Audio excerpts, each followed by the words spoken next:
And we are live here. This is Bob Marley and the Rastafarian movement. The revolutionary and iconic musician Bob Marley. He was from 1945 to 1980. He lived to be 35 years old, I believe.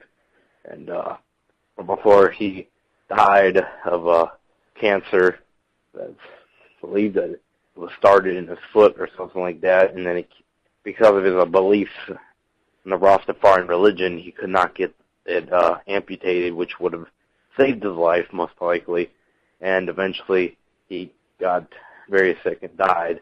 Later, he was the father of current famous reggae musician Ziggy Marley. You might owe him from that, but Bob Marley is an iconic figure, and I mean he's everywhere. He's like what we were talking about last week with Che Guevara. Bob Marley's famous Rasta color portrait of himself is everywhere. Just like Che's famous portrait by the Irish artist who first did his portrait is now everywhere. But yeah, Bob Marley's everywhere. But I don't think people, just like Che, I don't think people know to the extent of how revolutionary and how iconic when it comes to our cause. This anti-corporate, anti-fascist cause that I support, and how important Bob Marley was to that. And yes, I do think that it's a little bit out there, religion and movement. It's kind of almost like far-fetched to kind of some of the stuff that is in their religion, I think. But I couldn't really judge since I'm not a theologist. But what I know to many people would seem like that. But Rastafarianism is not really just about like people think that Rastafarianism is about just smoking weed. Unfortunately, that's the only thing the young kids know about Bob Marley is that he was a pothead and smoked a lot. And but if anybody who was alive at the time might know a little bit more about him. But if people knew any better of the situation that Jamaica had for a long time and what it kind of came from, the people from Jamaica and that small sector really emphasized on one thing. They had a pan-African mentality, a pan-black mentality. It was to unite the people strongly against the colonialism that afflicted Jamaica in the past, and just break away instead of try to reconcile with the same forces that kept them slaves in the past. Rastafari were to keep together with those people who were oppressed, not join the oppressors. Almost is what I take from it. They were, they were strong in their ideas, to break away. Some people would almost say break away from the white man, but it was more break away from British colonialism, the British colonialist past that Jamaica had. Well, the rest of Jamaica was still going back to that way. They were still almost in the British colonial rule. The Rastafarians were trying to break away. They were almost like the counterculture. Jamaica's version of the counterculture was the Rastafarian movement. Rastafarians emphasized, almost making these utopian-type societies. It was almost like a utopian society where they broke away from all the modern world and all what they considered the sin of the modern world.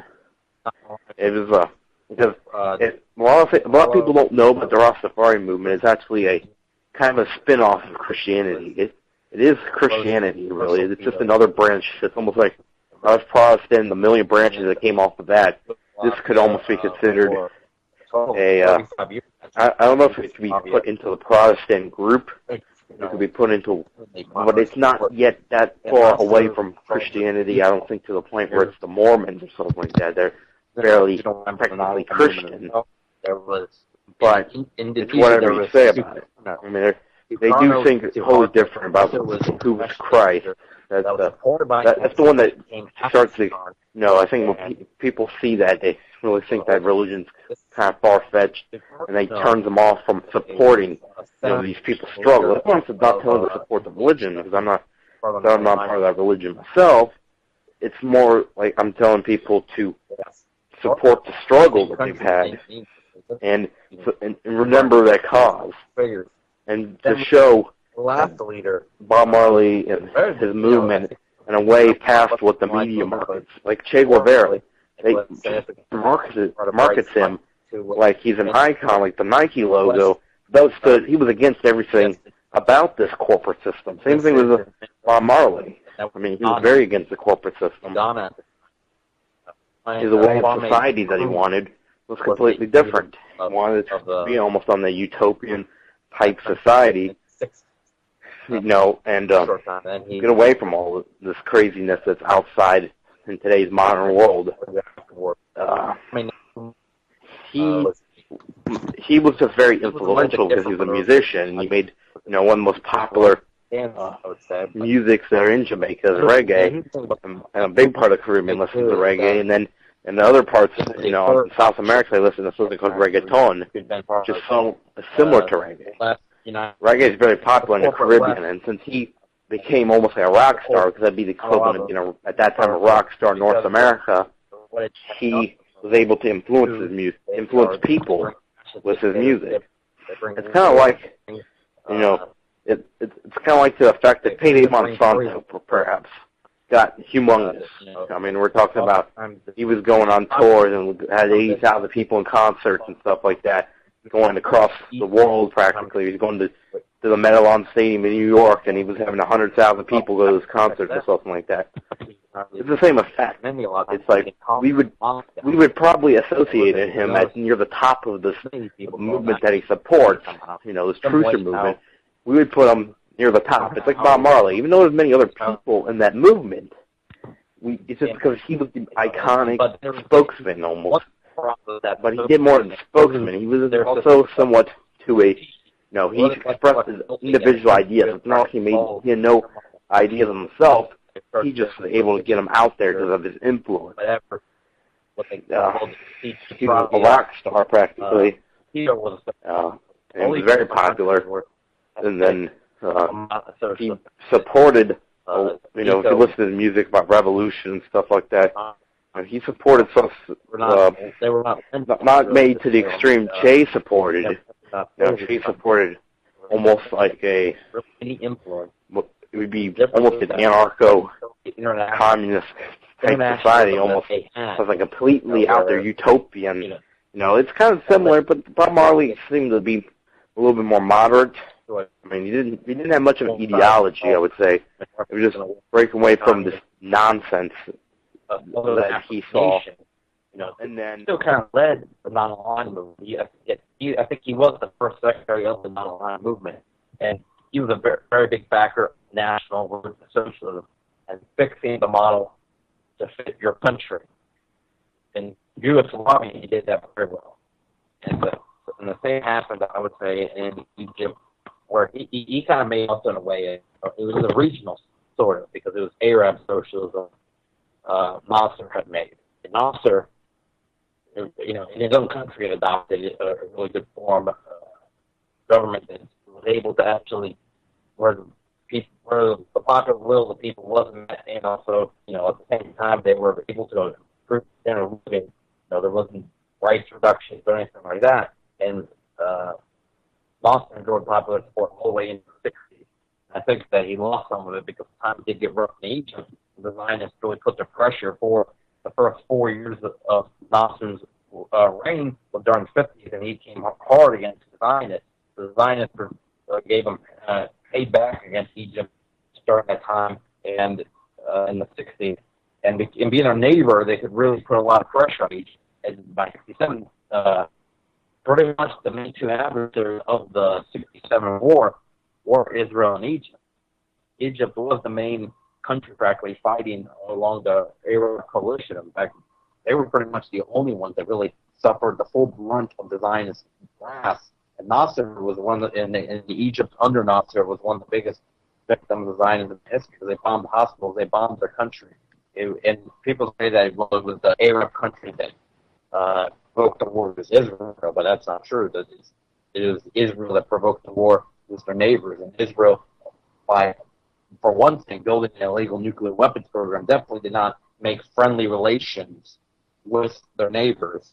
And really, they already had started to influence the Gulf states around them. But Egypt, they historically had a little bit more tougher time influencing it because they had to go to more extreme measures to try to keep Egypt under check. For them, it's very important because it's their neighbor, and it's a powerful country as well.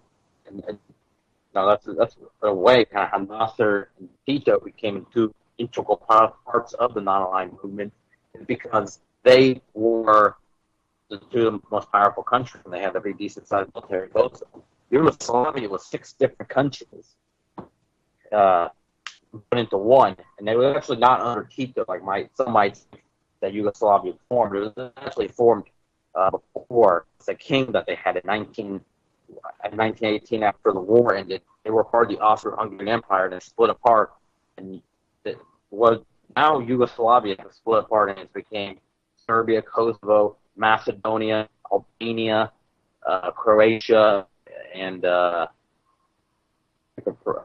Slovenia, if I have it right.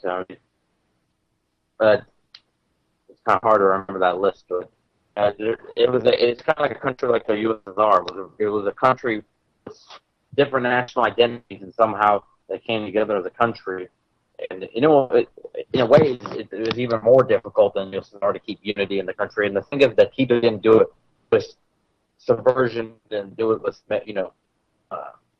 with fear. People were scared of what the government would do to them.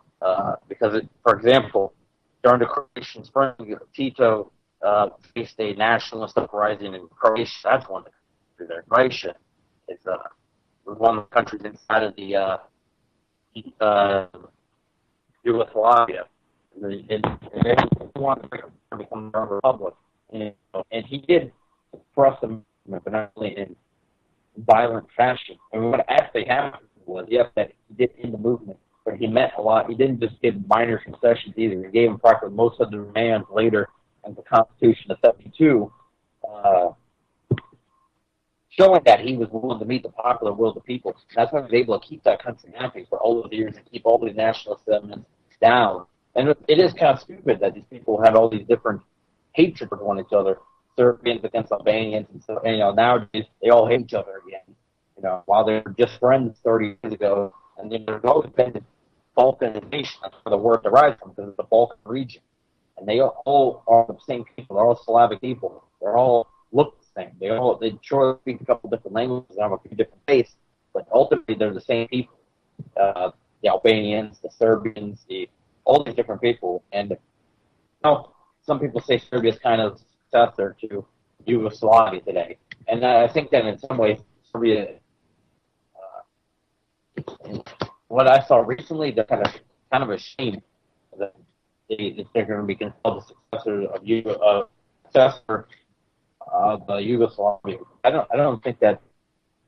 One, I think Serbia, they have an extreme nationalist element. They don't have an idea of unity like the Yugoslavian leadership did.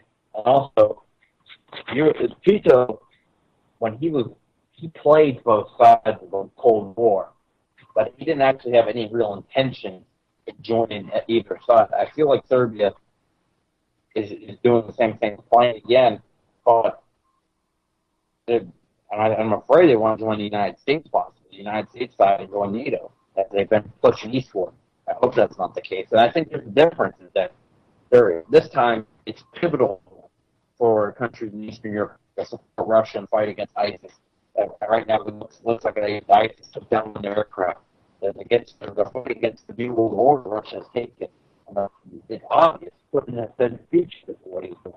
They're going against the elite, he's going against the oligarchs in this country that represent the New World Order, and he's going against the idea that all authority can be derived from one center of power. In his own words, he talks about the unipolar, multipolar world. Russia has taken a stance against the New World Order. Has taken a stance against the New World Order policy in the Middle East, against the policy of the New World Order. Iran, by supporting Iran, which is staunchly against the New World Order, against the Zionist, against the elite agenda, and that's why they want to start a war against Iran. In Syria, now that they are starting a war, it looks like by Russia continue to support of Assad, even though there's been all this pressure. Right now, you see NATO's reaction last few years without they have nuclear missiles pointing at Russia. Serbia needs to decide to join Russia this time. not like the Cold War. The Cold War, it was a lot about, it was a lot of posturing, like I put in the description. There was a lot of, it's really a giant arms race, really. The truth was that, in my opinion, I think there were a lot of elements of, ultimately both of them went on to the same. I think that in a way the Soviet Union was ultimately another banker project possible. I think it's definitely possible, and I know that they definitely weren't clean. Their hands weren't clean 100%, because they had a lot of problems in their country, the USSR, and they were, it's not really the problems that they had in their own countries, the problems they created in other countries by putting their policy of imperialism in other countries and not allowing other countries to be free and decide their models and different. And a lot of times cause problems economically, cause problems with actually governments that they put in power. I mean, let's not forget that the Soviet Union had Stalin in power for a long time, that we all know killed millions of people, put people in gulags just for being, or other communists in gulags, just for being different from the ideology of Stalin and being vocal against the Stalinist regime. And he also put a lot of people in faith, that Tito was accepting of faith, Stalin wasn't. A lot of people in faith into jail. And let's not forget that the Soviet Union did help somewhat of the rise of Mao, who was also, many people could say was the worst dictator of the 20th century. Far worse than Hitler in the body count, killing tens of millions of people. And Tito rejected both the Maoist system and, even though it wasn't the Stalinist system, really, Khrushchev had rejected Stalinism by 1955.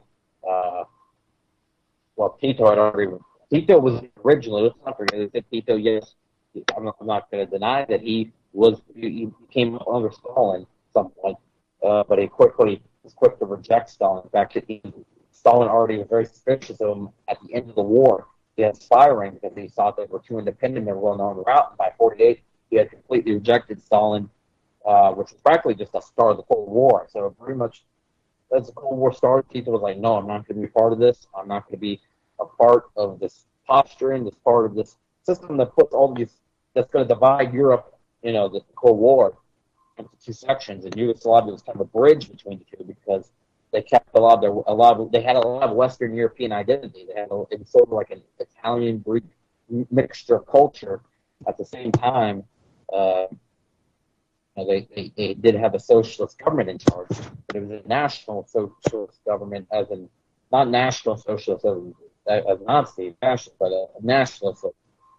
There were nationalist elements. They were proud to be Yugoslavian, which oftentimes, in socialism, the nationalist sentiments are reduced, and the identity of a national country, the identity of national countries are lost because there's this idea oftentimes of communism that ultimately, they think that nationalism goes against the idea of socialism, which it might go against the idea of what was made later, Marxist-Leninism. I'd say ultimately Soviet communism kind of made that, kind of brought that idea around, because if you think, for one thing also, let's not forget, is that socialism is something that's been around far longer than Marx. People often talk about when they say the failures of socialism, they say Marx is a failure as a person or whatever, and they say that he only had, didn't ever had a real job or whatever, which I don't think that really comes into, that's not really important because what he said, a lot of stuff was true. What the people that later tried to implement his ideology is a different story. And, the ones that tried to say that they were the protectors of Marxism or whatever. But ultimately, when you look at socialism, it goes back before that, and it's really just an idea. Ultimately, is that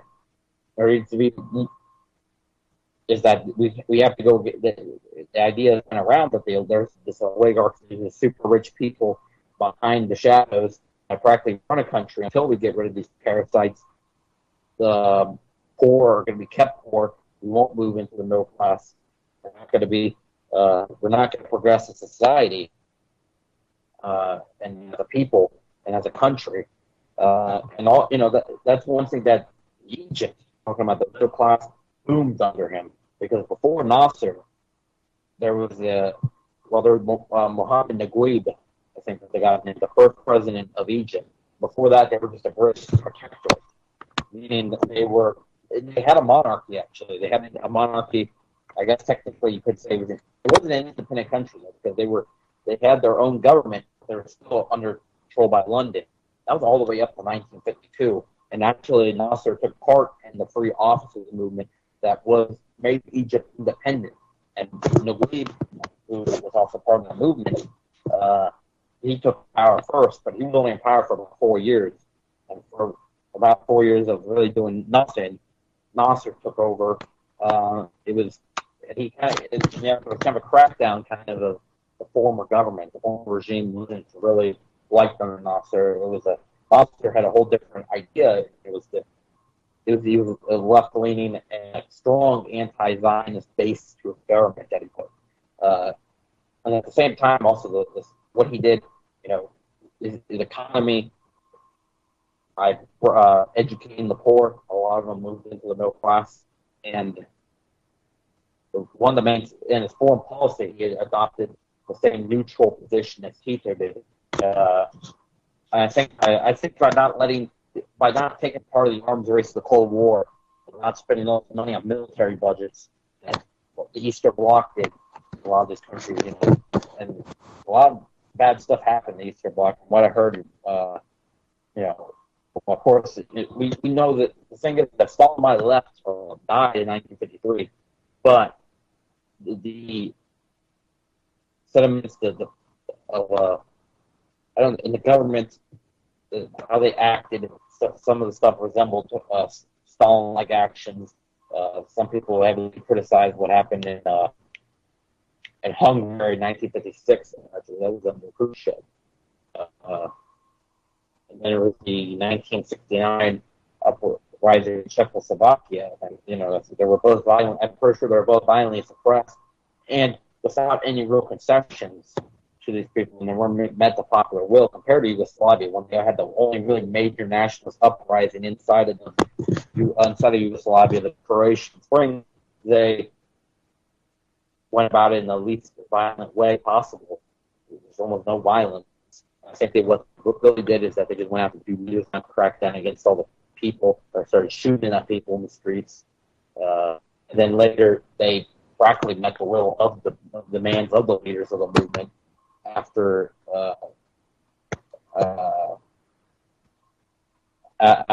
Constitution was ratified. The Constitution was ratified in 1972 in Yugoslavia, and Tito, he kind of changed in some ways. Some people might say that he kind of moderated. He wasn't radical as he got older, and I don't think he moderated too much because I think that the standard of living in that country stayed magnificent all throughout Tito's life. I mean, Tito.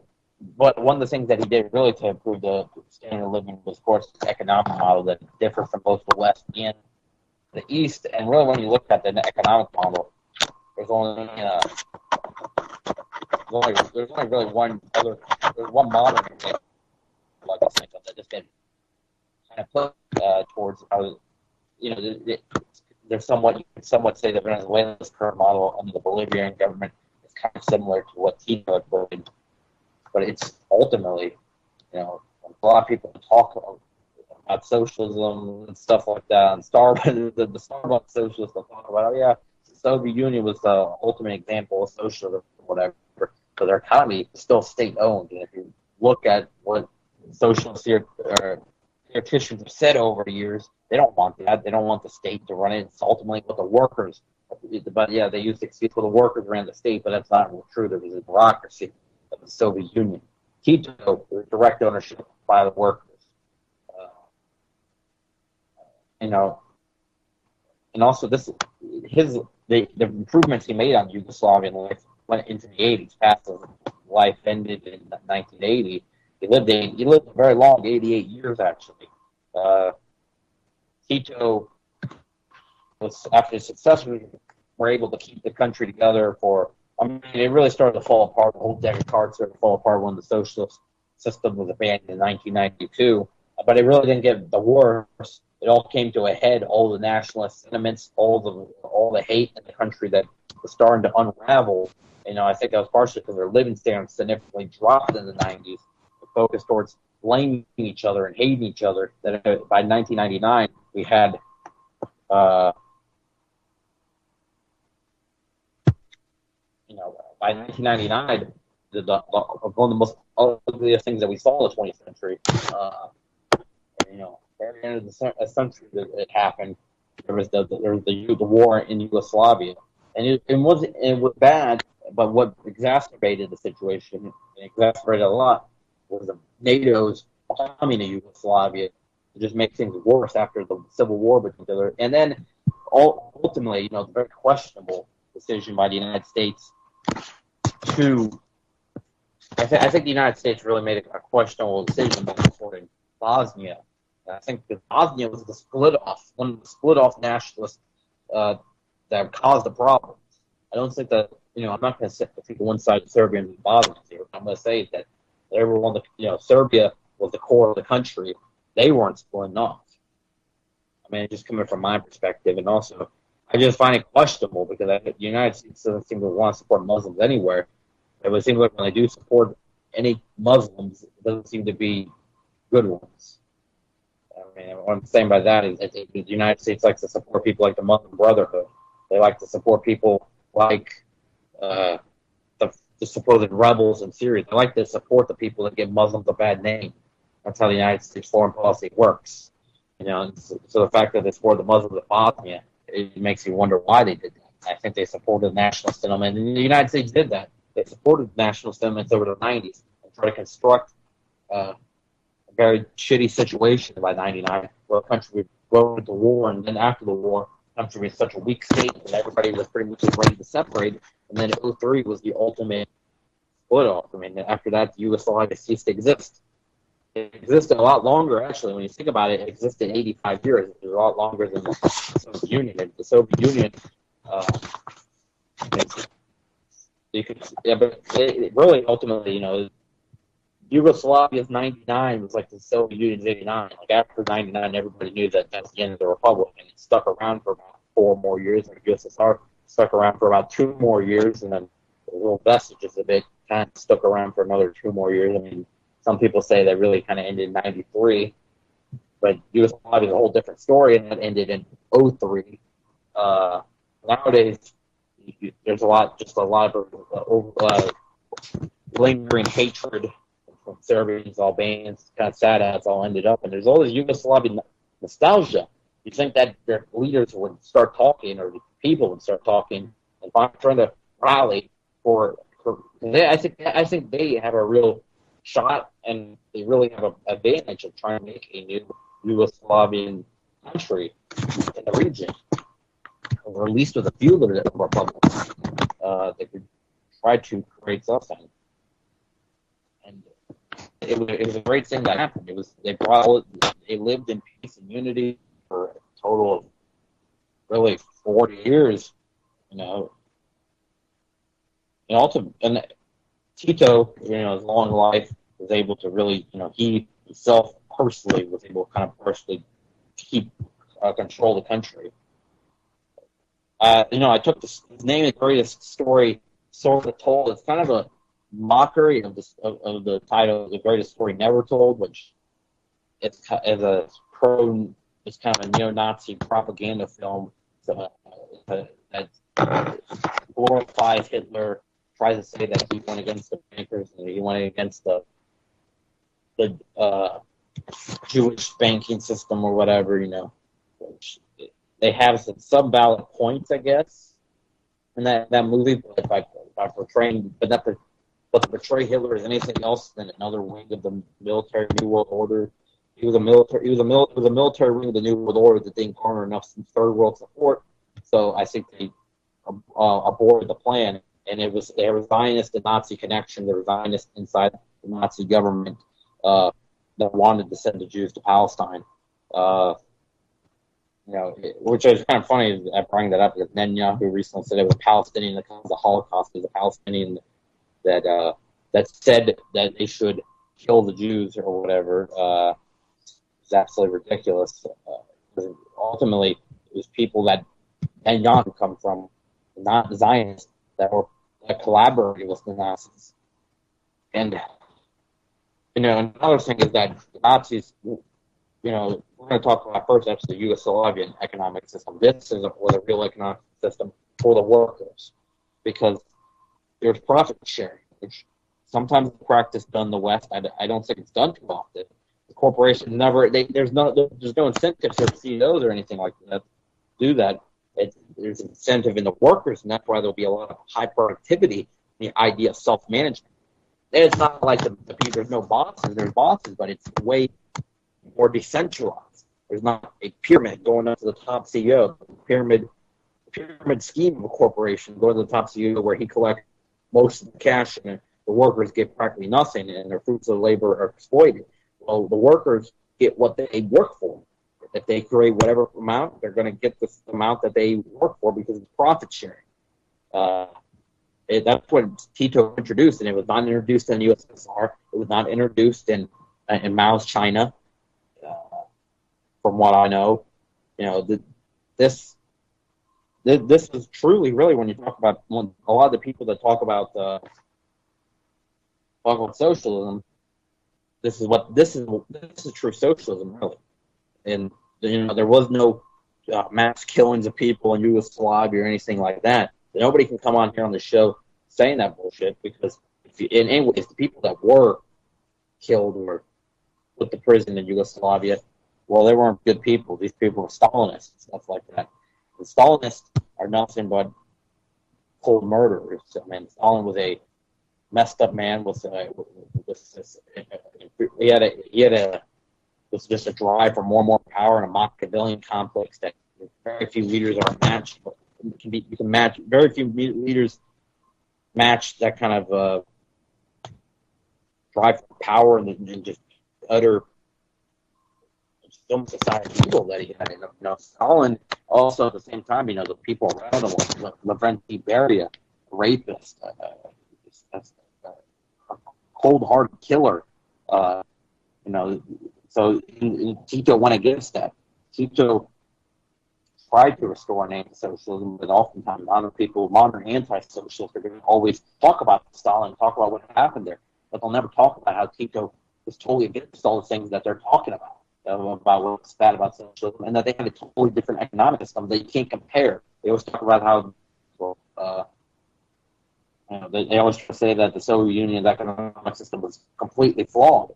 Well, you can't compare Soviet communism and Yugoslavian system because they weren't the same system. They had a whole different economic system, the whole different layout. And also, the workers drove promoted production, ultimately. And I think that in modern-day Venezuela has been brought about, if you've actually been following what's going on down there. Maduro has made it where the workers will meet with government officials to decide economic policy. So I think Tito's system really, though, was one of the best economic systems made, and I think that ultimately it was an inspiration for some of these modern countries that brought an economic system and brought these ideas that have made their countries flourish, or they were inspired by Tito. Not by, I think that honestly, countries. When I talk about the countries that are on the good side, I guess you could say, it's kind of hard to, it's kind of hard to say just good versus evil nowadays. Everything's so complex, but I'd say that it just feels silly when you talk about these complex issues. But ultimately, you're either a part of the New World Order or you're not. I mean, the people that are fighting against the New World Order, if you're fighting against the New World Order, you will. Simple. If you're anti-New Order, you're one of the good guys. Simple as that. Sure, there might be problems in your country. Sure, there might be. There's no leader's going to be perfect, but neither any human's going to be perfect. I don't like this idea that that if our leader's not perfect, then they shouldn't be supported. Well, if a leader does all these great things it was some minor errors here and there, you should still be supported. I don't. This idea that any person can be perfect, just realize that they are the humans. They take a shit after a meal and they put on their pants one leg at a time, like everybody else. But Tito again. I'm not going to say that he was perfect either. I mean, I said that in some ways. Like, for example, I don't think he went as far as Nasser did to go against Zionism. I think that was a little bit of a problem. He supported Palestinian state. Of course he did. Of course he faced them from the Israelis and their pawns in this game. And I think in some ways some people say that Stalin worked as an Israeli vehicle against Yugoslavia because Stalin was not an anti-Zionist by any means, really. So some people point out that he didn't like Jews in general. Look what he did in the last few years of his reign. But the truth was that it doesn't matter. The Zionists that control Israel don't care about the Jewish community anywhere. That's why the Zionists that control Israel, they are descendants of the Zionists that worked with the Nazis to kill their own compatriots across Europe. These Zionists do not give a shit about anybody, really, of any regular person. They give a shit about themselves, and they give a shit about their money that they will receive, which they already are super rich, the Zionists, the world order, the top people, the Rothschilds. Which, let's not forget, Israel was created by it. Israel is almost like the headquarters for the Rothschilds. I mean, the Israeli Supreme Court, it's the Knesset. It's on Rothschild Boulevard. But again, these people don't care about any other people besides their own wealth that's already out of control. I mean, it's greed that has turned these people into practically psychopaths. They, like I see in Colombia, while I've been here, that, there's people down here that are, this is real poverty. Sometimes you see down here in Colombia, and while this goes on, or not, while the situation in Africa goes on, these people, the Rothschilds, they have trillions of dollars. They could end world hunger. They could end poverty. It was their money. If we took all their money, we could everybody in the world could live in the middle class probably. But their greed, it's for them. They won't stop until they control the world. And that's their ultimate agenda. That's the New World Order agenda. The only shit they care about is power. Until that's what I said. The online movement is trying to motivate the third world to go against the first world superpowers. That I'm not going to make a 100% judgment if you haven't seen in the show. I'm gonna say that it's very likely that the USSR was another vehicle of the Zionist agenda. In that, especially after Stalin, during Stalin and after, I think sometimes I hesitate when we talk about the USSR because I think Khrushchev might have been against the New World Order and against the Soviet system in general, and that's why he was thrown out of power so quickly, because he was trying to make peace with JFK. He was trying to end one of the biggest charades that the Rothschilds put on the planet with the Cold War. They were about to shake hands about to end the Cold War, and they were both, and who knows, USSR, United States, Yugoslavia, because also JFK was making peace with Yugoslavia at the same time. JFK met with Tito, and he was making friends with, people were saying that JFK was committing treason by his talks with Yugoslavia and the talks with the USSR. John Birchers were one of the main people that were talking this way, and that's shortly before an assassination. So, that's why I really refrain from using, there's a lot of people, when they talk about the New World Order or whatever, they talk about the New World Order in the way that John Birchers, yes, they believe in Agenda 21 and all that stuff, but their slant, they were one of the people that supported the killing of JFK, one of the few major the only American leader after the Federal Reserve, standing up to the Federal Reserve, which is the bank, the representative bank of the New World Order in the United States. He was the last leader to stand up to it. And John Bircher practically supported his assassination. So you have to be careful where you're getting your info from. You have to look at history. What were they responsible for, or what kind of things did they support in history? This is one of the major flaws in John Bircher's right there. John Bircher's, have a lot of allies. Like nowadays, modern Constitutional Party is kind of like a really far right-wing party that mainly just talks about immigration and stuff like that. So that some of them claim to be anti-New World Order or whatever, but they wouldn't have supported JFK. They wouldn't have supported Marshall Tito, who was certainly anti-New World Order. He was hated in a way by both sides of the Cold War. I mean, and his military, he was ready though. If the Soviets would have invaded him, he had a plan for the Soviet invasion of Yugoslavia. He had a plan for, of course, the NATO invasion of Yugoslavia. It almost happened because Yugoslavia shot down 2 American aircraft spying in 1946. They were involved with scraps with the United States before the Soviets were even involved with any scraps, which they didn't even get involved with too many scraps with the United States. Yugoslavia, in their short time deal with the United States, almost got themselves invaded. The United States almost did invade Yugoslavia in 1946, almost right after. I mean, we're talking about just practically months after the worst war in history. It just ended. NATO was already planning on invading Yugoslavia, but it didn't happen. But they invaded 43 years later and then ultimately destroyed Yugoslavia. And it's questionable if they ever will come back. Anyway, if anybody wants to call on 718-717-8296, 718-717-8296, this is the greatest story never told, or greatest story sort of told. We're not the greatest story never told. We're not a Nazi propaganda film. It's an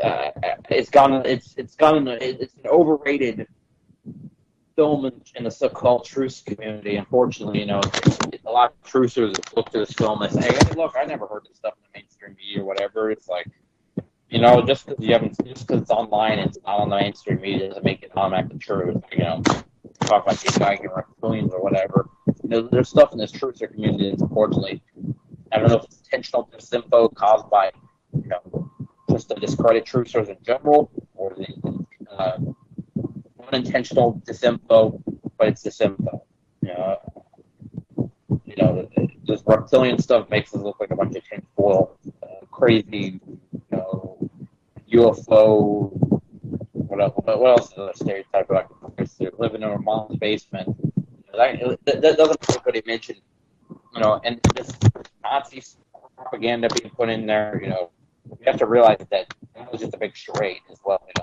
Just because the United States, attacked Nazis doesn't mean that the Nazis were anti-New World Order. What ultimately happened was World War II. In my opinion, is that the Nazis were originally going to be. I mean, they were talking about the New Order. They were talking about the reign of 10,000 years. That was probably the New World Order they were talking about. They were going to be the ones that were going to bring it to power. And they were funded by the Strasser brothers. They were funded by the Rothschilds and many other top bankers. And they were attempting. They had their allies in North Africa and the Middle East, kind of like how the United States does today. They have their. It was actually the same group, the Muslim Brotherhood, that the United States uses as a puppet wing in the Middle East today, was a puppet wing of the Nazis. In fact, the Nazis practically made the Muslim Brotherhood. That was passed to the British after World War II ended, and now it's the United States group. It's always been a supporter of right-wing / fascist policies, and that's what the point. They were trying to bring it as a fascist Nazi New World Order upon the world, but they realized is that there was no way they were going to be able. The fight would end at some point, because if they got into Asia or whatever countries, they would not accept this. This was very different than a lot of the third world. The third world realized that this is a very messed up system, and it was for the elites. I mean, the system was based around corporations controlling the economic policy. If anybody wondered what kind of economic policy the Nazis had, it wasn't socialism. It was an oligarchy of Hitler and his top buddies, rich buddies, kind of like Cheney and Halliburton or something. they worked together. And they're probably, that's probably what kind of pushed the war, the Nazi war machine, is that they had this giant war industry. They had a military defensive, a military industrial complex similar to the United States does today. A lot of their industry was based on defense. They were spending a lot of money on that, and the fear. And they did the same thing with the media: fear of all these other different people, fear of, instead of the Muslims, it was fear of the Jews, fear of fear of the communists, which is similar to the United States, and fear of the Muslims is what they do in the United States. And the Muslims that the Nazis used, they were just tools to try to push their agenda to the third world, but they immediately didn't accept it. So I think that the bankers shifted it to the United States. The United States, especially after defeating Germany, ultimately they were going to make fascism with a better image for the third world. And a lot of people, because they'll believe it's democracy, they believe it's freedom. There's a lot of people in the third world, in Colombia even, that are coaxed. They believe the shit that they believe all the United States propaganda. And the fact that they believe the United States propaganda is just utterly sad. It's utterly sad because you can tell these people haven't read a book about any of the history of the United States and the third world, or just all our neighbors around here. Chile, the United States initiated a coup against and put fucking Pinochet in power. Fucking Pinochet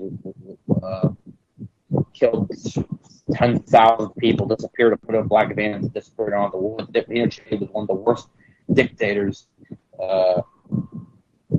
in world history, and probably the worst in South American history.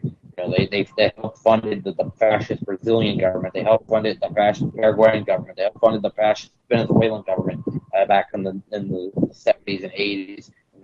They caused events like the Carazaco. They helped out they helped out the fascist Bolivian government. And the Bolivian government, they collaborated with Klaus Barbie, one of the most wanted Nazi officials, that hunt down Che Guevara in the CIA. And that guy's still alive, by the way. One of the guys that helped. One of the guys that helped hunt down Che. Felix Rodriguez, I think it is. Felix Rodriguez is still alive. I guess he was probably pretty young then, and if he's pretty young back in the 60s, he's probably in like the 60s now. But it's just weird how stuff ends up, how sometimes the villains are still alive, all this time later. Of course, Che was the protagonist of the struggle of the, war in South America and Latin America, and he was also kind of had a very similar stance like Tito did when he came to imperialism on both sides of the Cold War. And part of the reason Che left Cuba was that he felt that the Soviets were encroaching. They were encroaching on the sovereignty of Cuba, and he didn't want to be a part of that. Che was leading an independent socialism. He kind of believed that he kind of in a way was like Nasser. Nasser was believing in Arab socialism. Che had more of a Latin American identity, but there's general consensus between the non-aligned movement and Che and all this movement that really sprung up in the 60s, free of. There was also, you could also say an early Kim Il-sung. The early movement. It was the early movement against imperialism on both sides. No longer the dogmatic idea that if you're not pro-American, pro-Soviet. You're not pro-Soviet, you're pro-American. They believe that everybody can take their own independent routes and do what they fucking believe. Especially Yugoslavia, where the Soviet Union was trying to influence them from day one. And then Tito quickly was like, I'm not going to be a part of this. I'm not going to be part of Stalin and his fucked up plans. That are not really in the post-Cold War, post-War II era. It just wasn't to keep power. Tito was able to make a Yugoslavia that was flourished, the middle class flourished, 91% literacy. In the monarchy, it was not nearly like that. billions of people, were moved up in their class, from work class to middle class, and also let's not forget that the average life expectancy went to the 70s, which in Eastern Europe at this time was practically unheard of. I mean, the United States is today is only in the 70s, and it's not 70 healthy years. You would want to be guaranteed 72 healthy years, or whatever it was. There was ultimately, I think that I think that Tito brought an inspiration to some, like, I think that in some ways that Chavez followed in his footsteps, definitely. And he was able to do the same kind. I think he did a more remarkable outcome because Venezuela, we're not that far from Venezuela actually right now. The border's pretty close. Over on this, it was like this side of the border. Run down, there's a lot of poverty. People, in Colombia, I think that Venezuela works though when they have the right-wing government with a charge in the 80s. I mean, they did kill 2,000 protesters in 1 month. It's also that an absolute terrible human rights abuse that went unnoticed in the media of the United States, went unnoticed in the media of the West. No justice for them. The 2,000 people, and they continue really because by supporting people like Leopoldo Lopez, supporting people like Enrique Capriles, these are the same people. These are the successors to Carlos Andres Perez, the right-wing governments that killed all these left-wing protesters back in the 80s. By supporting these people, you're not respecting the victims of the fascist government in Venezuela that was under Carlos Andres Perez. And nowadays, these protests are happening. The government's not killing people and stuff like that. You see, the government's chilling out with them. They're practically having beers with these protesters. You know who is killing people? It's the right-wing people in Venezuela. They bring guns to these protests and shoot people. Sometimes they shoot their own people and say the government's shot them. That's how sick and fucked up in the head these people are. The right wing in Venezuela are, it'd probably talk about them. I have some feeling that the show's going to have some major technical difficulties or something like that because I am talking about. I'm actually at the front line. If there was ever an invasion of Venezuela, Colombia, or whatever, the United States has a military base here and ready to pounce on Venezuela. This would be the fucking front line. This would be the battle zone here. I'm at the border practically. They probably talk about them. They're probably the Colombian government's probably this. I don't know what would be equivalent in the United States to talk like that. Colombia and Venezuela are just at each other's throats. Colombia maybe because they are a pawn of the United States. They have to listen to their foreign policy ideas. So Colombia, I don't think it would be mostly. I mean, they have a military base actually right here in Bayou Park, Colombia. But that do more like a garrison. It's just a few troops or whatever. But it's suspicious. I want to know how many more of these garrisons are here at this part, because this is not front to front guerrillas or anything like that. The guerrillas are all working in the southern parts of Colombia. And right now, the fighting is mostly subsiding. I guess that wouldn't explain why the garrisons are here and the way to hold it all still going on. But why is this far north? This hasn't been fighting this far north in a long time. Especially here in northeast by the Venezuela border, this is apparently probably well, look into the place that was built after 98 after the Chavez power. This is built in case. This is built in case there is in case they wanted to invade. I think. It's crazy. It's crazy when actually think about it. Like for me, where I'm at right now, it's a little bit different than Florida. The United States is no national freedom by any means whatsoever. Neither Colombia. They're both fascist regimes. This is a third world fascist regime. The United States is the modern day equivalent of Nazi Germany when it comes to the bankers' eyes. They have the same purpose. They're the ones that try to push New World agenda, mostly third world countries that are trying to break away. And you know how the world sees the United States abuses that they do and the people that they bring up. The Nazis had puppet regimes just like the United States has puppet regimes. They do it by the fucking flavor. Really, when you look about it, it's really sick. And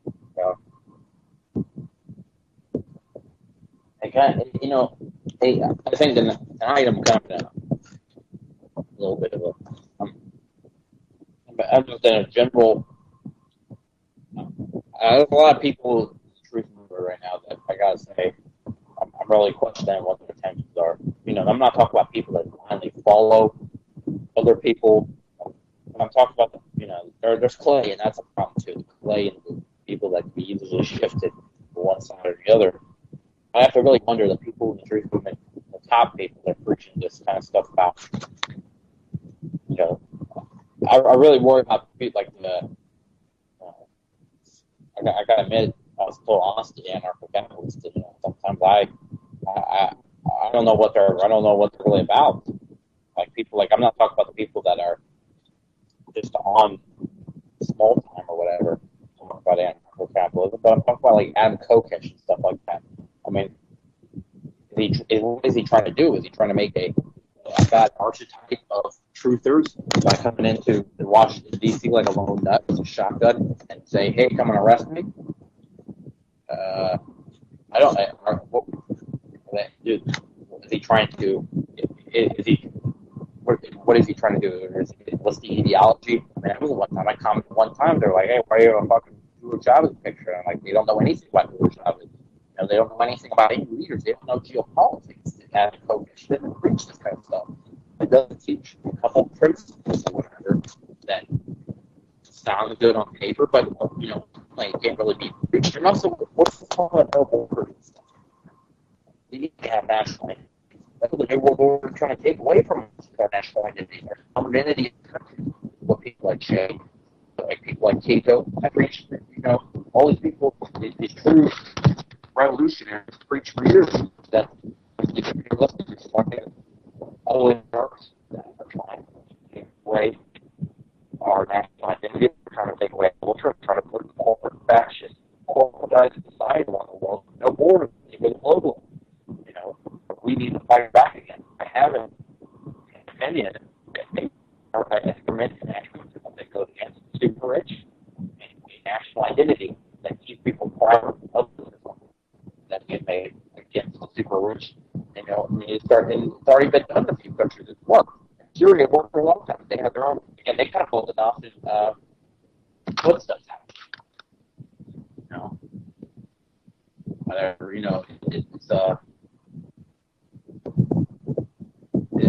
it's kind of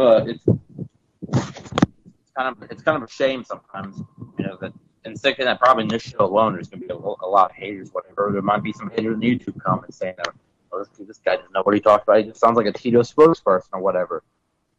I'm just talking on the behalf of the people need to decide with the leaders in this world right now. Aja Ahmadinejad, or not leader anymore, but doer right now in South America. We need to side with. We need to help. We need to take part. We need to support our allies. People don't know who our allies are. People don't realize the governments that are actually fighting back against the New World Order have done real steps against the New World Order, like the Libyan government retrieving their gold from the Rothschilds, from Gaddafi around. We need to support our allies, even if we don't know who they are right now. People don't know who their allies are. I think I have a good idea of who the allies of the people who are fighting back against the bankers. And sure, that might be perfect, but if we don't realize who our allies are and take the opportunity to support them and join their fight against the New World Order, our chances of winning are very limited. If we try to go by idealistic, romantic ideals of what's the way, which are not really possible, principles which are not really possible to be met, or principles that might be counterproductive to the real will of the people. And I think that ultimately,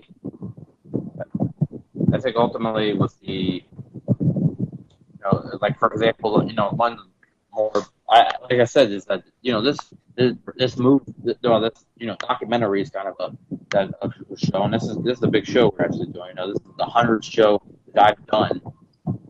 This used to have a different name for this show, but I'll get into that a little bit later. But this was the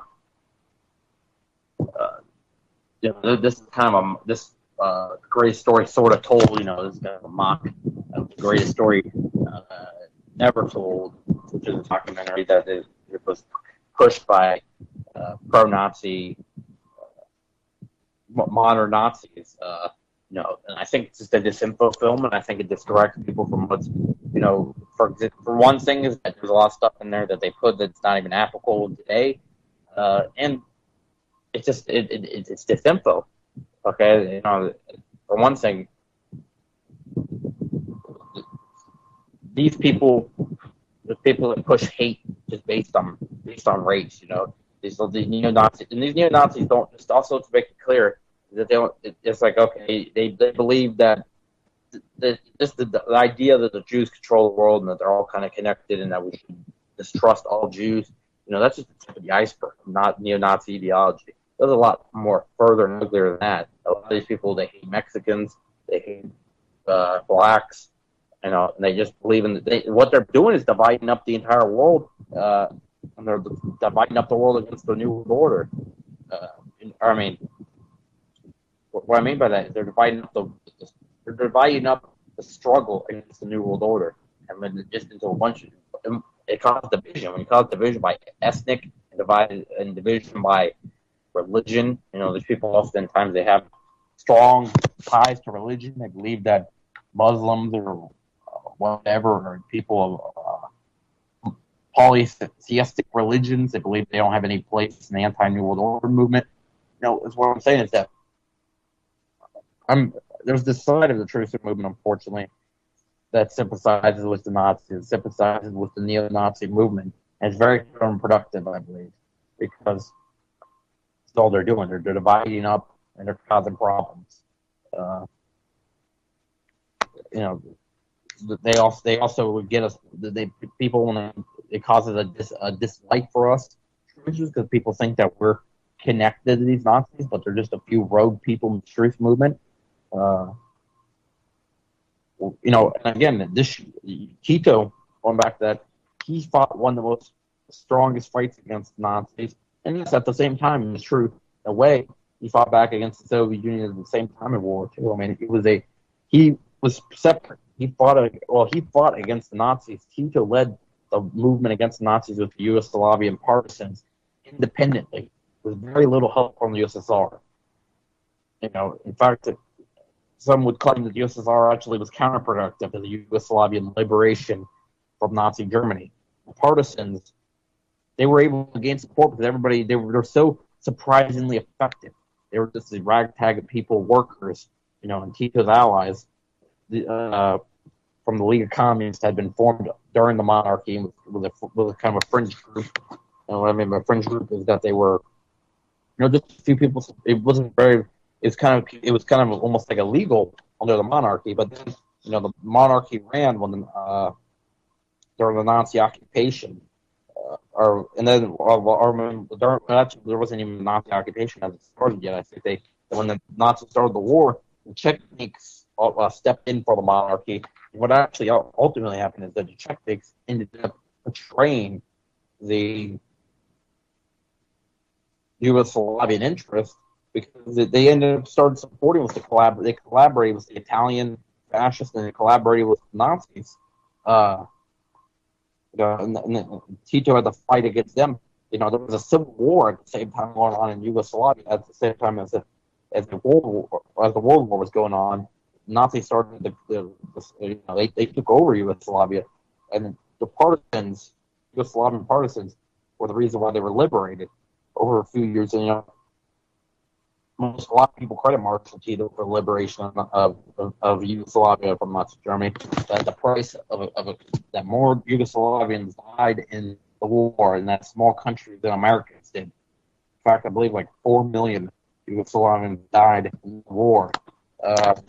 Which only, I mean, when you think about the percentage of the people that died of you just in a small country, I mean, unless they really parallel to it, it's USSR, which, I mean, they lost, some people estimate up to 45 million people in that war, out of their 290 million-ish population.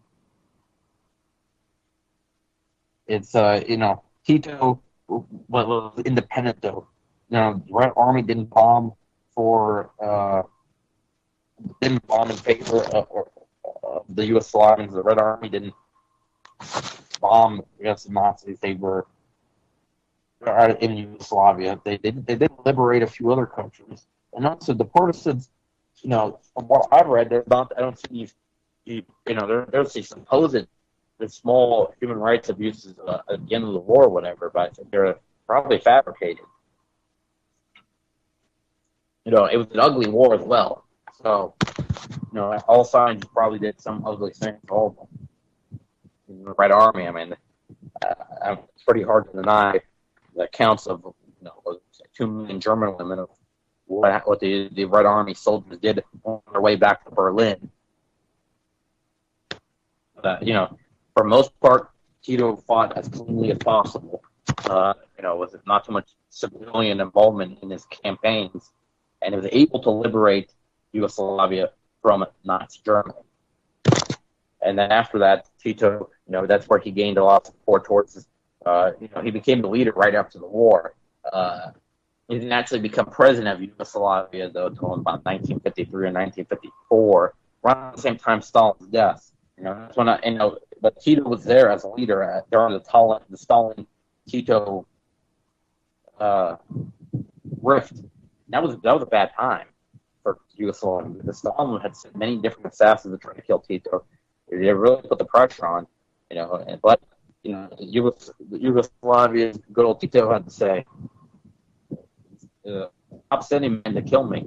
I've already captured 5 with a rifle and 1 with a bomb. If you keep sending assassins, I'm going to send a killer to Moscow, and I won't have to send a second one. Stalin stopped after that. Tito was a strong leader. This guy had cojones. I mean, he survived 3 different fucking wars. 3 fucking wars. I mean, in 2 of them were world wars. He was in World War I, by the way. I haven't mentioned this yet. Tito was an Austro-Hungarian soldier. He actually was against World War I in 1914. He enlisted to become an officer. That's where he got his military career started in 1913. He was only 21 years old at the time. In 1914, he got arrested for protesting World War I. Austria-Hungary was one of the first participants in the World War. And then in 1915, he was sent to the front with Russia, I believe. He fought there for a while until he was seriously injured. He spent 13 months in the hospital, and he I think after that he was released. Well, actually, he was released to prison. He was a POW under the Tsarist army. Tito was and also he was a brave soldier. In World War I even. Very early into really in the whole scheme of how many military campaigns he would be involved in. But he fought directly in World War II as well. But in World War I, much younger, he was a brave soldier, and he was recommended for a medal, but he was seriously injured before he could receive the medal. And that's when he went to the hospital for 13 months, and then after that he went to prison. And after that he was released. He collaborated with his own national version of the Bolsheviks. He kind of played along on the outskirts of the Bolshevik movement. The kind of more nationalist sentiments of his own country of the Bolshevik movement. And I don't think he really, for example, he wasn't in with Trotsky and Lenin and all them.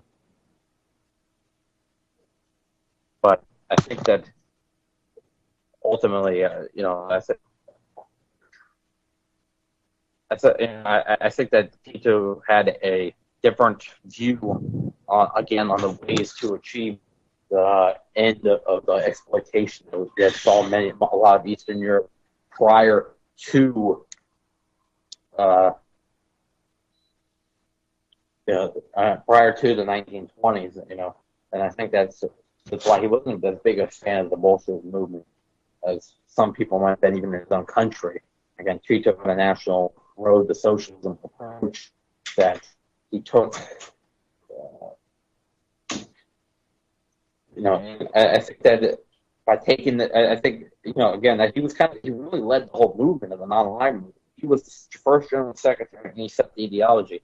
And it's not the sad thing about the non-aligned movement is that later people from both blocks, the West and the East, joined in, and that's where it started to go to shit because there was fighting started happening between them.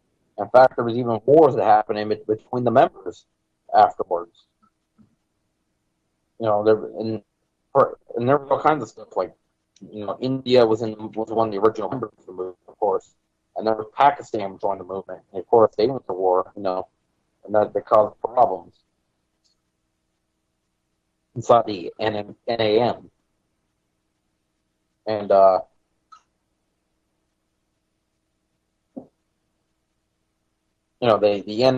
NAM was a it was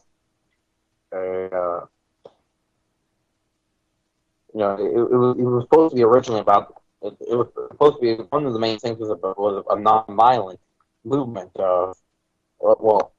Nonviolent, and they didn't want wars between their countries inside the movement. They didn't want wars, the Cold War to continue because it just led into these little tiny proxy wars and the threat of nuclear war, or in just the amount of money that these countries were wasting during the Cold War. They weren't a big fan of it. The people like Tito or Nasser. Nasser, he was a strongly, he originally, I think the Soviets tried to coax him into joining their bloc. It didn't really work out. In fact, the United States even tempted him a little bit. But what's actually weird is that, Eisenhower trying to develop a relationship with Tito, trying to make a relationship with Nasser, ended up with Israel doing the Levant affair, where they activated terrorist cells inside of Egypt that the United States believed was towards Egypt negligence of is why it happened, and then the United States pulled out because they blamed Egypt for what happened to their soldiers. But it was actually a Israeli false flag, much like the USS Liberty that they were doing a little bit later, and that was also during Nasser's reign, I interviewed the people from the USS Liberty, where Israel attacked the United States ship, said it was a mistake. They thought it was an Egyptian ship. But what it really was a false flag, failed false flag, where they were going to blame, they were going to blame Egypt for what happened, and they were going to, and just so they could throw the United States into the war. That could have been World War III right there. And these people, and I talked to USS Liberty survivors. They agreed that was probably a scenario. Anyways, we're almost at 10:15 now on the East Coast, so here Colombian Standard Time. If anybody wants to call in to the show, please do 718-717-8296. 718-717-8296. Here at the Voice of Rebellion Radio, this is the 100th show. That's right, 100 show that I've done here at the altogether, I've done it over 3 different stations, and I did so far 20. This is the 22nd show here at UCY. I did quite a while time at Stable Radio before that NWO Truth Radio. I've been airing since 2013. There's not too many interruptions. I know I missed a week already here on Columbia. This is a little bit different because it's the first time I traveled overseas during my radio career. It's a little bit harder to get access to the internet and stuff like that. I see why CP Libre has a hard time getting on the show because it's not easy when you're in the third world sometimes to get access to internet, but sometimes it's crappy internet. Even this today, the internet's been treating me well. Last week, I'm going to take responsibility right on there, is that was just from misscheduling, really. So I had to do something right at the same time as this radio show. I didn't realize it would happen. It kind of was sudden, but it was kind of my fault. It was somewhat the internet as well, but it shouldn't happen again, because next week we're prepared if I cannot make it to next week's show. Anyways, I've talked about Tito. I've talked about Nasser. I mean, it's really, you're talking about the non-aligned movement. That's the two you really talk about, because they were the ones they were the kind of the integral block inside the non-aligned movement that kind of made it what it was, that brought the national identity to socialism. Really, most of those countries were the great examples. Egypt had the same thing as well happening in Tito's Yugoslavia. Millions brought into the middle class, millions brought learned professions that they never would have been able to before. And also, here's another thing: during the monarchy of Egypt and before Nasser, about even half the Egyptian school-age children went to school, and then after that, it became a regular rate of any other country. And almost all those people less than 50% of Egyptian children went to school, and most of them were boys. So that meant that very few Egyptian school-aged girls were actually going to school. Whenever he was able to do that and educate the females as well. But of course, modern-day feminists would never give any credit to us or whatever. It's obvious they have a Islamophobic bias. I mean, they're just. I see sometimes Islamophobes taking feminist lines, they try to discredit Muslims or Middle Eastern leaders or whatever. People like God or whatever, and or Assad, which is ridiculous. Actually, some of the most really out of they won't talk too bad about Saudi Arabia or Qatar or whatever. Those are countries that have the worst human rights for women. Well, Iran and Syria, believe it or not, are the ones where actually women have both equality. In Iran, women dress almost normal.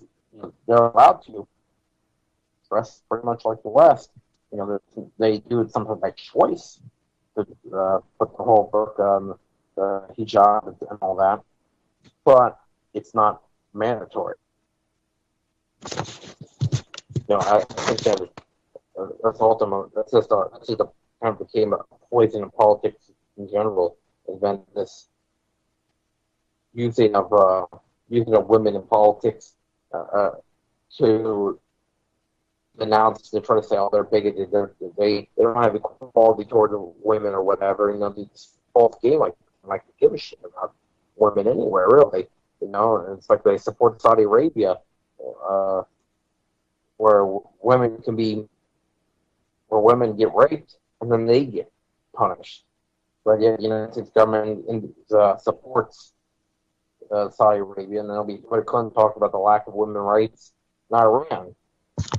It's unbelievable. Really, just unbelievable. Anyways, I'm going to get back on the positives. It's pretty cool actually doing a positive show about what a good leader actually did for his country.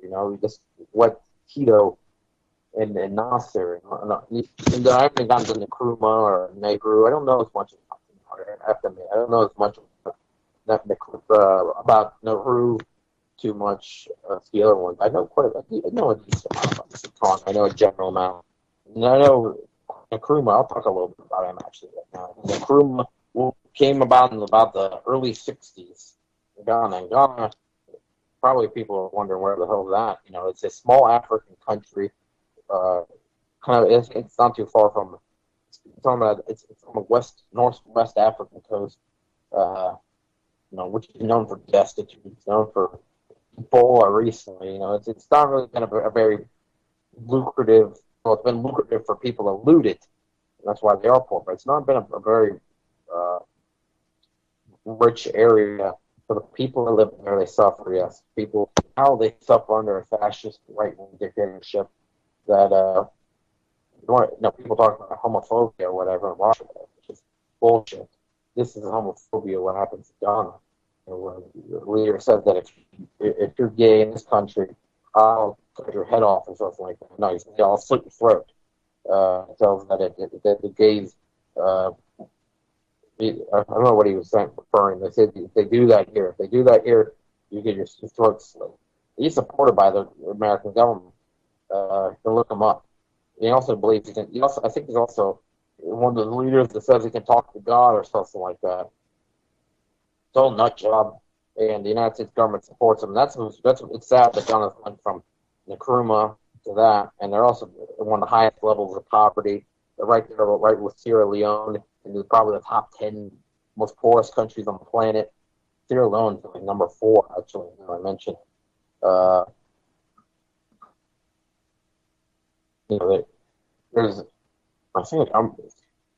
There's Sierra Leone and right over there, Senegal.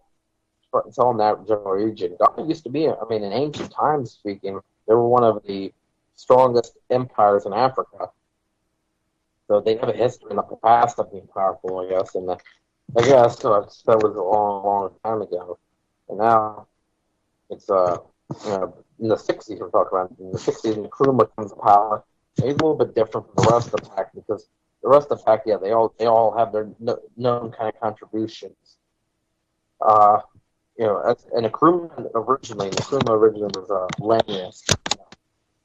It's kind of like how you live up on the island. That kind of changed because they treated a neutral stance during the Cold War, and he kind of brought his own flavor to socialism in Ghana. And he brought a lot of improvements to their life, a lot more literacy rates, and a lot more people, a lot more literacy in Ghana. A lot more people could read after Nkrumah reign. Literacy, it was the literacy, the less people starve, more equal access to education, and not a religious bias. Ghana right now has a super Christian bias right now. There's freedom of religion during the Nkrumah's reign. Now it's it's sad because it had a coup kind of happened. I think it was more of a political coup happened, and he was overthrown, and then after that, it slowly descended. And I know just kind of they got pitted into the Western Bloc after that. They fell out of neutrality and they became part of NATO and the corporate West, and were put it to that side of the Cold War. They were one of these. There was in Africa that became a lot of countries were made into satellites for the Western imperial powers. We also had Burkina Faso in general area, which is known for the leader. For 4 years of Burkina Faso, from 1983 to 1987, Thomas Sankara led that country until he was killed in a coup. Which after that, it was by a French-supported dictator that was in charge of Burkina Faso from 1987 all the way to last year in 2014, until there was an uprising against them, and that has been another coup since then. So now it's kind of I'm pretty sure it's the same people that were supported by the French are back in power again in Burkina Faso. Now they have to have another revolution. It's like, or else they're going to be right back. All that work will have been for nothing. As Africa, I think that it's people think that they're insignificant or whatever, but they have natural resources in literally every country. And let's not forget, Africa is the biggest continent on the planet. The maps have been lying to you because they've been misrepresented, trying to show Africa as a smaller, almost like a dwarf continent or whatever in comparison with Eurasia, Europe and Asia. But in all reality, Africa is the largest continent. It's gigantic when you look on the real size of it on a map. And it's the United States could fit easily just the Sahara Desert, which is just really a small part of that. When you think about it, there's the jungles in Central Africa, and there's the cliff sides on the coast, and then there's South Africa. And it's been downplayed. And Nkrumah was a very strong African leader.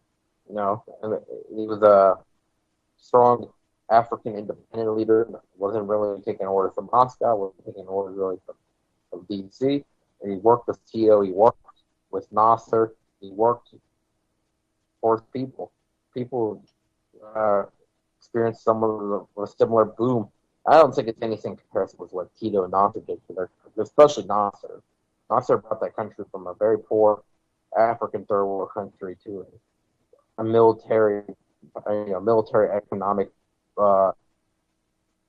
Most of the people living in the middle class. I mean, they haven't had in the last, under all the leaders after that, Arafat and Sadat. I would not Arafat. Arafat was Palestine. I mean, Sadat, and then after that, Mubarak, and after that, Morsi and Al-Sisi, or none of the standards of living that they've had after that really can compare to what they had for those it was 14 years under Nasser. Think about it, and his life was cut short. Actually, he died just hours after an Arab summit meeting. Which there's rumors, that people think that the something might went down funny. He died 53 years old on it. It also makes you think that's kind of remarkable how young he was when he took power. I mean, he's only 39, 4 years old or so when he took power, and and he did a great job in the 50s. He immediately laid down the law against the Zionists in Egypt, and against the Zionists in the region, and immediately told them who was in charge of Egypt. And it was Nasser, and it was the people. It was not going to be like the past where foreign powers, the British, took in charge, even though that they kind of acted like they were independent through the illusion of a monarchy that was in charge, the Egyptian identity to the monarchy. But the truth was, it was a British protectorate, and that's how it was all the way in 1952. In fact, Nasser came up under a British military school. That is true. Kind of how Mugabe happened. When you think about it, that's the weird thing about Mugabe's actually about the same age as Nasser is. Actually, Mugabe's a little older. He's still alive, and he's in charge of Zimbabwe now. But he came to power way later in his life. Nasser came to power at a pretty young age. Only he was not even really in his 40s yet. Mugabe came to power when he was already in the 60s. In the 80s, he came to power. I just want to think about other strong African leaders to put in comparison to. Some people, I think it's a Nazi wing of the truth movement tries to denounce Mugabe, say that he's racist against the white, whatever. That he's by taking away the privilege that they used to have in Zimbabwe, by reversing the racist apartheid policies that were done on our party. And yes, he took away land that white people had gained illegally during the apartheid regime of Rhodesia. Yes, he did that. And Mugabe's favored his own people for it. And yes, and it's not his fault, the economic collapse of the Zimbabwean currency. That's from international sanctions. If you just look up all this stuff, he's probably one of the most attacked leaders economically in the world. And the problem is, part of the reason with Zimbabwe is that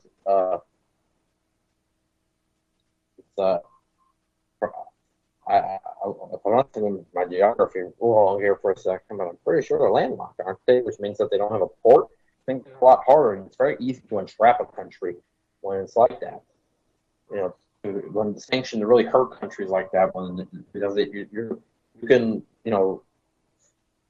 they from their beginning, remember when they started, the apartheid South Africa still existed, so they were able to entrap them from there. A lot of these countries are still ran by, or ran by other pro-Western dictators who ran the country around them. So they were able to surround them with sanctions. That were coming really down from D.C. or coming down from another West European capital. So the Congo also was ran by a fascist dictatorship during the 70s and 80s. I forget his name. That came after the coup against Lumumba in the 60s. But Nkrumah, I don't know if you can really keep track of all these African names. Nkrumah was he really was able to make their own identity for the for his own socialism. There was Arab socialism, there was Tito socialism, and then there was his socialism, which was, you could say, that was an African socialism. I say that him and Sankara, I could say him and Sankara were two of the most, or in that region, probably the two most famous revolutionary figures. And Sankara, he was a revolutionary, much like Che. He's even called the African Che. That opposed imperialism from all sides. He opposed oligarchy, opposed fascism, he opposed racism, he opposed religious supremacy of one religion in one country, he opposed financial usury, and he was in charge for only 4 years, and didn't really have to make much of a change because it was such a short rule that he had in Burkina Faso, and then he was killed by the coup plotters that that government stayed in power for 27 years. 27 years. And just so recently, it was literally the last October, about a year ago, they had a revolution in Burkina Faso. And then since then, there's been another coup. Just the tragic history that oftentimes happens in Africa. Africa is a sad continent, somewhat. They don't really, a lot of times their history is getting wrote by other people, for example, and people forget about it. And, people forget how they got to this point, and people think that it's just the laziness or that's the uncivilized nature of the African people. Well, the truth is, it's years of colonization, it's neo-colonization. It goes all the way to this day, and it's the West taking all the natural resources, a continent that if all their natural resources were used for their own people, they could become the most powerful continent on the planet by far. I mean, by far, it wouldn't even be a competition.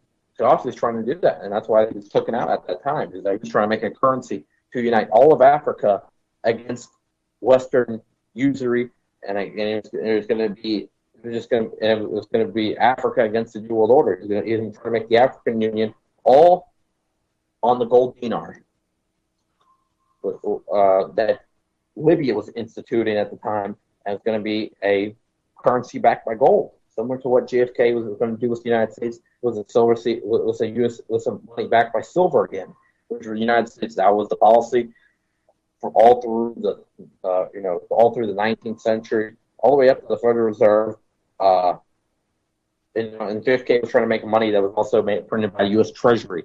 That let's just forget let's not forget by the Law Dictionary, which with many terms like this, a currency.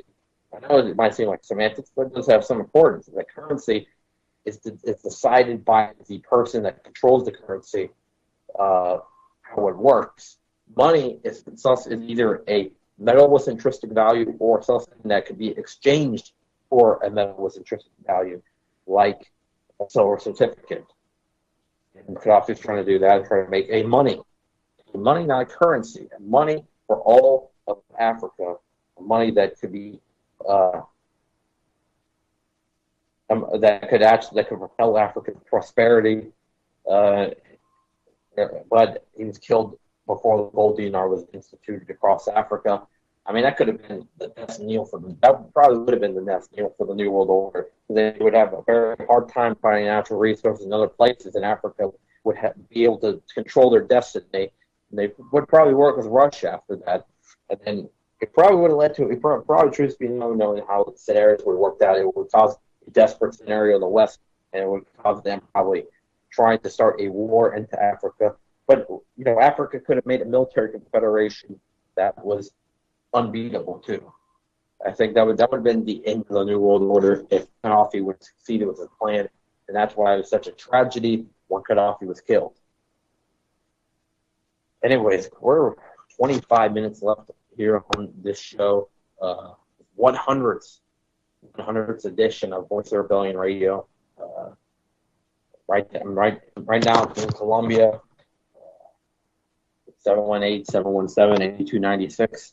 718-717-8296. Down in Colombia, here on a hot, kind of wet fall evening here. It's probably about 88 degrees, I would say, or so. Really humid. It's not too much of a breeze here, and there is no air conditioning where I'm broadcasting from. So it's a very, but it kind of left my hair all poofed up, starting with the afro. I just make me talk about afro. Also, I'm imagining having an afro or something like that. I can feel talking about Africa's power right now. It's because it's really, when you think about it, it's a lot of stuff. It's a country that really, it's a continent with many different countries, 50-ish countries, and it just has so much culture, and it represents, it's ultimately, or many people think, it's the origin of humanity right there in Africa. And then, ultimately, it's like what Chavez said, what he's trying to say, that a lot more of us have African roots than we think. He used to talk about his African roots. He said how he's proud of that. That the people from Venezuela, they're not the sons of Spain. They're the sons, a lot of them, of Africa. Chavez was a son of Africa. He talked about how he had African roots. And it was kind of apparent. He did have the features, and that the history shows that it's very much possible for him. He probably knew he had African roots. Let's talk about Nkrumah. I think we'll talk a little bit, about Sukarno. Sukarno was the Indonesian leader. Indonesia during the 50s had a pretty large socialist movement. A lot of uprisings against prior right-wing governments that had been in charge of Indonesia, which was there was a big socialist movement, of course, all throughout Southeast Asia at the time. Not just Indonesia, but of course, we all know Ho Chi Minh came to power. We all know about the Laotian communist regime came to power. Well, they started their struggle well before 1975 when they took power, but the movement started all throughout the region in the 50s, really, and Sukarno took power around the same time. And he, the weird thing about him was, again, they all had their different, because, for example, Nkrumah, you could say he was a little bit more soft when it came to Leninist and, Soviet communism, I guess, a little bit. He wasn't a really big supporter, but he had some sympathies towards it. But Sukarno was the opposite. People would say that he was anti-communist. He was center-left. He was socialist, and he was really stuck to the idea of not falling. He really was against Moscow, and that led to Indonesia being in a tricky situation because they found an ally, and they found 4 other allies with it. They were the countries that didn't want to be a part of anybody else's bullshit. So they, not since they didn't want to be a part of anybody else's bullshit. I guess that's what the non-aligned movement was kind of about. I mean, Cold War. First about it is that it's sad of just how much money was wasted on it. I mean, our country, the United States wasted a shitload. I mean, just a shitload of money. They put missile silos all throughout the country. And yes, some accidental good things actually did happen, but by putting missile silos, military bases everywhere, so they did make the highway system because of the Cold War. And there was also some advances in technology because of the Cold War. But the amount of money that we could spend towards our infrastructure, the amount of money that we could spend towards health and education, towards or towards other big national projects made, such as towards non-renewable energy or something like that, it was a terrible waste. In these countries, that's part of the reason I credit their economic booms is that because they were just centering their money at the right stuff. I mean, none of these countries had that big military budget. Only Yugoslavia had a slightly big military. They were in a very tight squeeze right there. You have to think about it this way. NATO is right to your west and north somewhat. And to your north is right where the split happens. Actually, it's to the northwest. And the USSR is all around you. You're practically in between the two powers. And if there is a war, you're going to be in the middle of it. It's like Poland in the middle of war, too. So they had the military ready. They had a pretty decent sized military and a pretty well-known military. That only got involved in a few conflicts. I think they got involved a little bit with the Greek Civil War, which the Soviets didn't want to touch. And the Greek Civil War was pivotal because I'm pretty sure the Greeks had a fascist government at the time, the Golden Dawn government, and these revolutionaries were brave enough to stand up to it. The Soviets didn't want to help them. It's like their betrayal of the Spanish revolutionaries against Francisco Franco. Francisco Franco, because of the failure of any help towards these Spanish revolutionaries, Francisco Franco would stay in power with the United States help until 1975, and the same would have happened to Golden Dawn if they hadn't been overthrown by the Greek revolutionaries. But it just showed the Soviets' lack of help towards the real revolution. The Yugoslavians did help the Greek revolutionaries during the Greek Civil War. And I don't know, I think also, they didn't get involved in too much other stuff. They got involved with, I don't think that, they really, most of the time, it was kind of just a show army to tell everybody else that if, don't screw with us. If you screw with us, it will be we're not an easy country. Yugoslavia wasn't an easy country to take over there, the show. And which told everybody else to fuck off. They told, that's what the message went from. That sometimes they were trying to act like they were friendly with the other countries and they had cordial meetings, but other times what they thought was they told them to fuck off. The non-aligned movement, Tito was just Tito. Well, he was just such a strong leader, He was just he didn't have any fear. There was no fear. He knew that the will of the Yugoslavian people was very strong. And for them to be able to take out the Nazis by themselves in Yugoslavia showed that. And I think that's what the residual courage that he showed and his people showed continued, where they could look both sides of the Cold War in their eyes with bravery, and they showed that say that Yugoslavia will stand up for itself. Yugoslavia is independent and a sovereign nation. Yugoslavia nowadays is now six countries.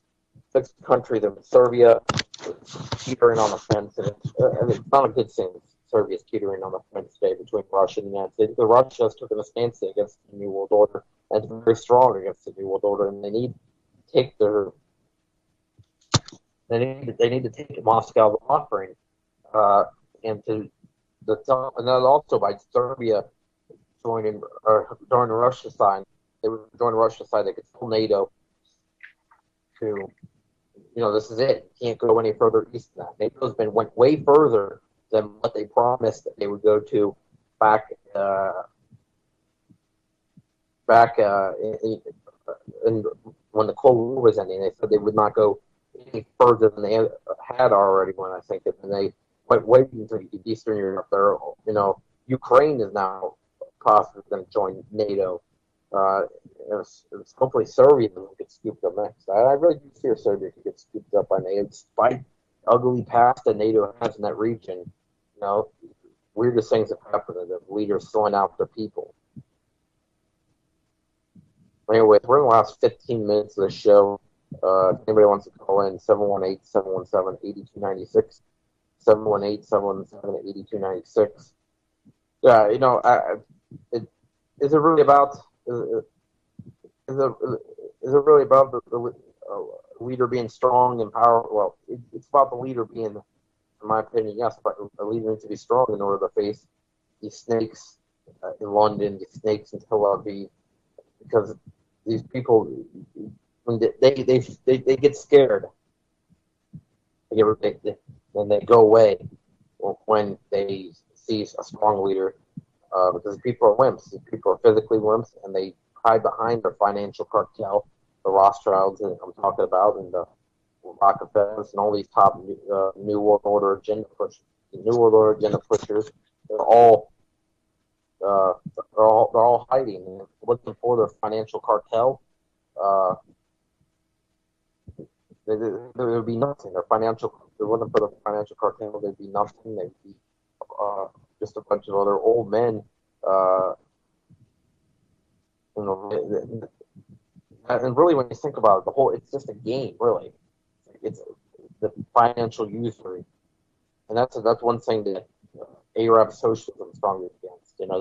That's why I see that's the thing is that, for example, someone in the Iranian system or in the Syrian Abbas system, or what was during during Nasser's time. And also, let's not forget, Nasser and Syria were a union at one point, the Arab Union. That could have been something really strong. The problem was that the Syrian leadership was very weak. The Syrian leadership was flexible towards becoming pro-Western, and that's kind of happened. It was on the Syrians' fault. They didn't want to really take part. They didn't want to be strongly against. They didn't want to be a strong part of the non-aligned movement like Nasser was. So Syria decided that they would not be a part of it, and they just succeeded. And then 2 years after that, the government that brought Assad to power, the Ba'ath Socialists, won that. I think it was because the people didn't like that weak leadership that they had there in Syria at the time. And then after that, that's actually why they have the flag now. They changed the flag, they changed their identity. They became a strong Ba'ath Socialist nation. Because they wimped out. They wimped out against when Egypt gave a hand to Syria. Nasser, though, Tito, these people, in my opinion, these were the badasses at that time. They were both, and what I mean by, Tito, Nasser wasn't a badass as Putin is. When he put on some shades, he looked pretty cool. I mean, I saw a picture with him with shades, and he was pretty young, so he looked like, he was a sharp, Egyptian dude. So he had a cool effect to him. But when he was able to stand up and tell the Zionists screw off, and he had no fear going into the '67 war, which it was tragic what it ultimately was the result of it. But he had no fear against the Zionists, no matter how scary they try to make themselves look behind their IDF. I had a weird idea for, never mind. Like I said, I was like, because I've been switching back to English, so for some reason I'm gonna say cake out. Just like instead of whip out, I'm just say cake out instead of whip out. But because I've been speaking Spanish for like over 2 weeks here. I was thinking it could have been a good time for a Spanish show, but I wanted to do something really special for this one, this documentary style with just a lot of info and a lot of kind of a storytelling for this 100th Voice of Rebellion show with something special right here. And this is just a. It's actually, I think it's kind of a treat getting to tell a story about something that's not talked about much today. Now that's been 40 years since really the early non-aligned movement fell apart. Tito's death has been 35 years since that. Nasser died 45 years ago. Sukarno was, I think he has been around for probably 35 years or something like that. Wow, so I guess the people just start talking about it, and so. And they stopped talking.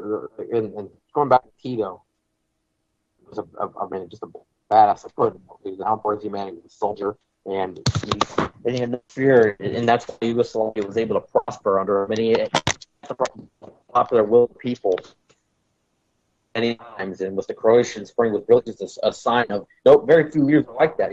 Listen to his opponents, and I think that's why when his time came in 1980. He had such a respect. I mean, there was so many people. He had almost all of the country on his side by the time he died. It wasn't like Nasser. Nasser, because of many events that had played out in the '67 war, the tragedy that had happened to Egypt, Nasser had lost a lot of support towards the end. And then he died. I think he might have been killed because they realized that. At the time couldn't do anything to take out Nasser. They became a little bit more desperate than I told them. Anyway, 718-717-8296. 718-717-8296. This is the greatest story sort of told with your host, Chris J. We're in the last 10 minutes of the show. It's really flown by. I think that ultimately Tito's going to be, he's actually getting a lot more people are starting to remember what he did in the region. There's this nostalgia for Tito. I think around the world in general, people are realizing what a great man he was and just a significant figure. I mean, when I talk about significance, I'm not going to talk about good or bad. I'm just going to say by what he did for European history. He's right up there, on the bad side. The people are significant. Stalin, Hitler, they're for what the amount of stuff they did bad for Europe, and the people that are good that did stuff good for Europe. You could say Tito. I guess you could say. The bad thing about that is that around this time and around World War II, there wasn't too many good guys in Europe. But I guess you could say that, some of the top leaders of the Spanish Revolutionary movement, you could say the De Gaulle. Yeah, De Gaulle, Tito. That those two were probably the most significant good guys of that time in the 50s. De Gaulle was part of the reason why Algeria gained their liberation finally after hundreds of years of French colonization of not just Algeria but just Africa as a whole, and just the region. That they call it. They finally liberated Algeria. And Tito, Yugoslavia, again, was part of Austro-Hungary prior to World War I, and then Austro-Hungary fell apart. It became controlled by Peter the First. Peter the First ran to the United States. He was a chicken shit. I mean, he was a chicken shit because he didn't need the war hadn't even really started, and he ran away. And Tito practically was left with the task of liberating the country by himself. And Peter the First troops turned on Tito. First troops turned on Tito and became the Chetniks. But, with all the stuff after that, he lived a very long life. And when he died at 88, he had done more in one lifetime than probably, most men will do in 15, what 15 men will do in one lifetime. I mean, he had survived 2 world wars that he had fought in. He was kind of on the outskirts of the Bolshevik movement. And definitely, you could say that he survived the Russian Civil War. You could say that he survived. He was a POW. He nearly died in war and came back. I mean, he was a fighter. The non-aligned movement was practically made by him, and it's sad it fell apart because of the involvement of people like ultimately even there's people that were even in that were like direct allies of DC. It became part of it, and that's where it's nothing now. It still exists, but it's people that there's like 2/3 of the world in it now. There's just allowed everybody into it. That's where it fell apart. When it was just 5 countries, exclusive club, those countries boomed, and the movement boomed, and it was a great thing that happened. It was a thing that was not talked about because I think that would leave the people, the other blocks, envious. It wasn't really a block. That was the thing. It was a rejection of the Warsaw Pact. It was a rejection of NATO. They had their own military power. They had their own economic power. They were their own countries, and they believed in the sovereignty and the determination of the different peoples, the different, and that every country was sovereign. I believe that too. I believe heavily in the principles of the non-aligned movement. Somewhat, I believe heavily in the principles of the non-aligned movement early. Now it's sad. It's a shit show. It's an absolute shit show. Again, but nowadays we have Russia, nowadays we have Iran, and we have these countries that are fighting for the will of the people. They're fighting against the New World Order, and the fight's not over. And the fight is actually, the tide is turning. The New World Order is scared. The New World Order is scared. They are running away. They're pretty much admitting defeat in Syria unless they do something crazy and invade with the United States forces in the military wing of the United States Empire and the military of them. The U.S.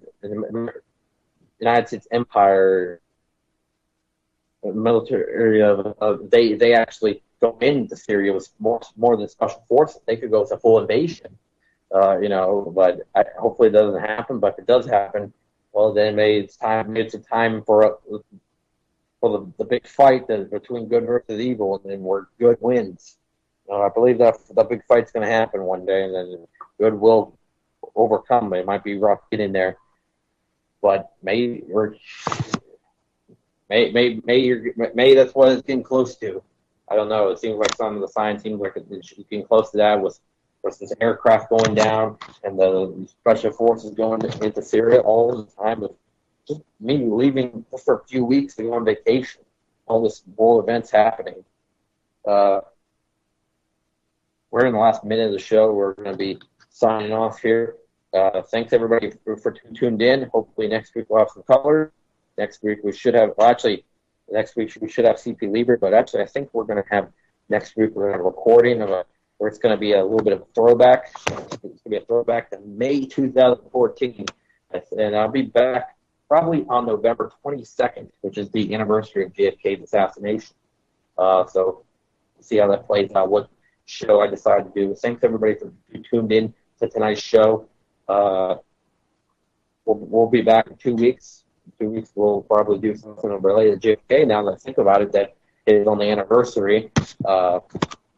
One and no return, and nobody can stop it. Malcolm Little, when he knelt before Elijah Muhammad, the comet that killed the dinosaurs, changing the earth. They love to criticize, they always say I changed for the worse. Like prescription pills when you misusing them, nigga. The Templar Knights, when they took Jerusalem, nigga, and figured out what was buried under Solomon's temple. Al-Aqsa, the name is not coincidental. I know too much, the government is trying to murder me. No coming back like cutting your wrists open vertically. How could the serpent be purposely put in charge of the country? genetic engineered sickness spread amongst me. My people are so hungry that they attack without reason, like a fucking dog ripping off the hand that feeds them. Immortal technique is treason to the Patriot Act. So come and get me, motherfucker, cause I'm not coming back. This is the point from which I can never